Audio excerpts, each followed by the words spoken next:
श्री गणेशाय नमः। भक्तों, आज की वीडियो में जानेंगे भाद्रपद में शुक्ल पक्ष की एकादशी का नाम क्या है, उसका महात्म्य क्या है और उसकी कथा किस प्रकार से। चलिए वीडियो शुरू करते हैं। युधिष्ठिर ने कहा कि हे भगवान, आपने भाद्रपद कृष्ण पक्ष की एकादशी यानी कि अजय एकादशी का सविस्तार वर्णन सुनाया। अब आप कृपा करके मुझे भाद्रपद शुक्ल एकादशी का क्या नाम है, इसकी विधि तथा इसका महात्म्य कहिए। तब भगवान श्री कृष्ण कहने लगे कि इस पुण्य, स्वर्ग और मोक्ष को देने वाली तथा सब पापों का नाश करने वाली उत्तम वामन एकादशी का महात्म्य मैं तुमसे कहता हूँ। आप इसे ध्यानपूर्वक सुने। यह भाद्रपद शुक्ल एकादशी को पद्म एकादशी, परिवर्तनी एकादशी, जयंती एकादशी एवं वामन एकादशी भी कहते हैं। इस दिन यज्ञ करने से वाजपेय यज्ञ का फल मिलता है। पापियों के पाप नाश करने के लिए इससे बढ़कर कोई उपाय नहीं। जो मनुष्य परिवर्तनी एकादशी के दिन मेरे वामन रूप की पूजा करता है, उससे तीनों लोग पूज्य होते हैं। अतः मोक्ष की इच्छा करने वाले मनुष्य को इस व्रत को अवश्य करना चाहिए। जो कमल नयन भगवान का कमल से पूजन करते हैं, वे अवश्य भगवान के समीप जाते हैं। जिसने भाद्रपद शुक्ल एकादशी को व्रत और पूजन किया, उनसे ब्रह्मा विष्णु सहित तीनों लोगों का पूजन किया। अतः हरिवासर अर्थात एकादशी का व्रत अवश्य करना चाहिए। इस दिन भगवान करवट लेते हैं, इसलिए इसको परिवर्तनी एकादशी भी कहा जाता है। भगवान के वचन सुनकर युधिष्ठिर बोले कि हे भगवान, मुझे अति संदेह हो रहा है कि आप किस प्रकार सोते और करवट लेते हैं तथा किस तरह राजा बलि को बांधा और वामन रूप रखकर क्या क्या लीलाएं की।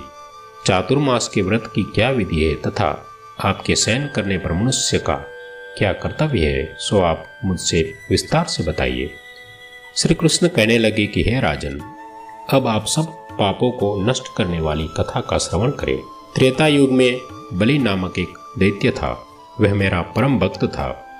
विविध प्रकार के वेद सूक्तों से मेरा पूजन किया करता था और नित्य ही ब्राह्मणों का पूजन करता था तथा यज्ञ के आयोजन करता था। लेकिन इंद्र से द्वेष के कारण उसने इंद्रलोक तथा सभी देवताओं को जीत लिया। इस कारण सभी देवता एकत्र होकर सोच विचार कर भगवान के पास गए। बृहस्पति सहित इंद्रादि देवता प्रभु के निकट जाकर और नतमस्तक होकर वेद मंत्रों द्वारा भगवान का पूजन और स्तुति करने लगे।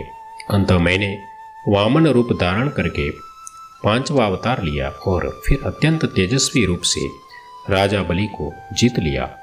इतनी वार्ता सुनकर राजा युधिष्ठिर बोले कि हे जनार्दन, आपने वामन रूप धारण करके उस महाबली दैत्य को किस प्रकार जीता।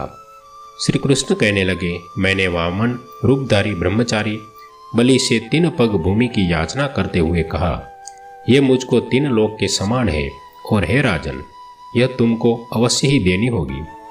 राजा बलि ने इसे तुच्छ याचना समझकर 3 पग भूमि का संकल्प मुझको दे दिया और मैंने अपने त्रिविक्रम रूप को बढ़ाकर यहाँ तक कि भूलोक में पद, भूलोक में जंगा, स्वर्गलोक में कमर, महलोक में पेट, जनलोक में हृदय, यमलोक में कंठ की स्थापना कर सत्यलोक में मुख, उसके ऊपर मस्तक स्थापित किया। सूर्य, चंद्रमा आदि सब ग्रह गण, योग, नक्षत्र, इंद्रिया देवताओं और शेष आदि सब नागगणों ने विधि प्रकार से वेद सूक्तों से प्रार्थना की। तब मैंने राजा बलि का हाथ पकड़कर कहा कि हे राजन, एक पद से पृथ्वी, दूसरे से स्वर्गलोक पूर्ण हो गए, अब तीसरा पग कहाँ रखूं। तब बलि ने अपना सिर झुका लिया और मैंने अपना पैर उसके मस्तक पर रख दिया, जिससे मेरा वह भक्त पाताल को चला गया।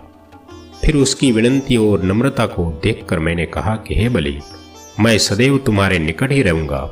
विरोचन पुत्र बलि से कहने पर भाद्रपद शुक्ल एकादशी के दिन बलि के आश्रम पर मेरी मूर्ति स्थापित हुई। इसी प्रकार दूसरी क्षीर सागर में शेषनाग के पष्ट पर हुई। हे राजन, इस एकादशी को भगवान शयन करते हुए करवट लेते हैं, इसलिए तीनों लोकों के स्वामी भगवान विष्णु का उस दिन पूजन करना चाहिए। इस दिन तांबा, चांदी, चावल और दही का दान करना उचित है। रात्रि को जागरण अवश्य करना चाहिए। जो विधिपूर्वक इस एकादशी का व्रत करते हैं, वे सब पापों से मुक्त होकर स्वर्ग में जाकर चंद्रमा के समान प्रकाशित होते हैं और यह यश पाते हैं। जो पापनाशक इस कथा को पढ़ते या सुनते हैं उनको 1000 अश्वमेघ यज्ञ का फल प्राप्त होता है। इस प्रकार से भक्तों, भाद्रपद की शुक्ल एकादशी जिसे परिवर्तन एकादशी कहा जाता है, इसका महात्म्य और कथा के बारे में हमने आपको बताया। आशा करते वीडियो पसंद आएगी। कुछ कमेंट है तो कमेंट बॉक्स में लिखिए। मिलते हैं ऐसी वीडियो के साथ, तब तक के लिए जय श्री कृष्णा।